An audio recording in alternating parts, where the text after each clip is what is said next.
जो असंतोषी है, जो भोगी है, विषयी है, वो दरिद्र है। जो निष्कामी है, जो जितेंद्री है, जो भगवान नाम जापक, उसे दरिद्र कहा जा सकता है। हे अखिल कोटि ब्रह्मांड नायक जिनके सामने आकर के बैठा हुआ है, वो बड़े धनी।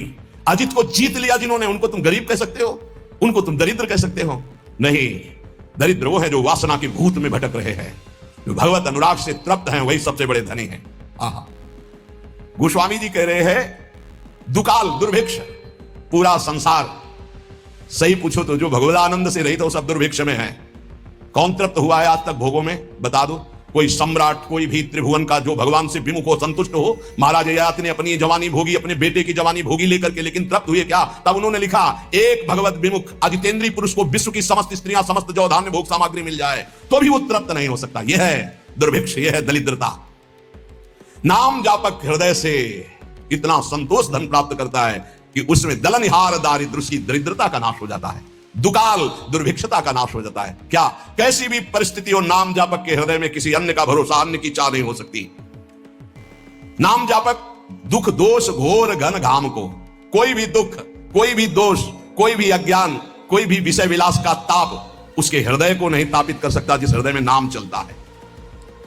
नाम लेत आहा दाहिनो होत मन बाम विधाता, बाम को कहत मुनीस महेश महातम, उल्टे सूधे नाम को।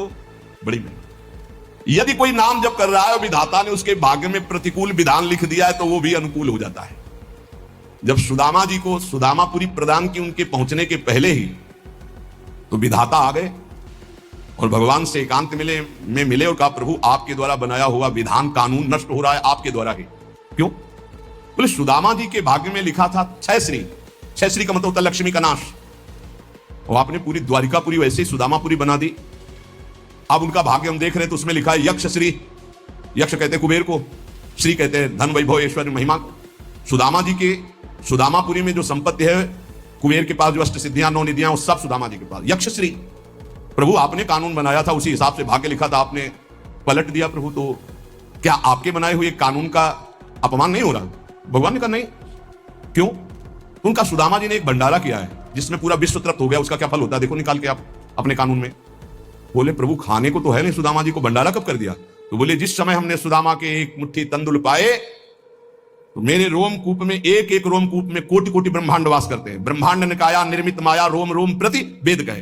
अब हमारे रोमकूप कितने हैं गिनो, इनमें कितने ब्रह्मांड है गिनो, इन ब्रह्मांडों में कितने जीव, सब तृप्त हो गए। जब मैं तृप्त हुआ उसका फल सुदामा जी को मिला कि भाग्य पलट गया, अब यक्षश्री हो गए।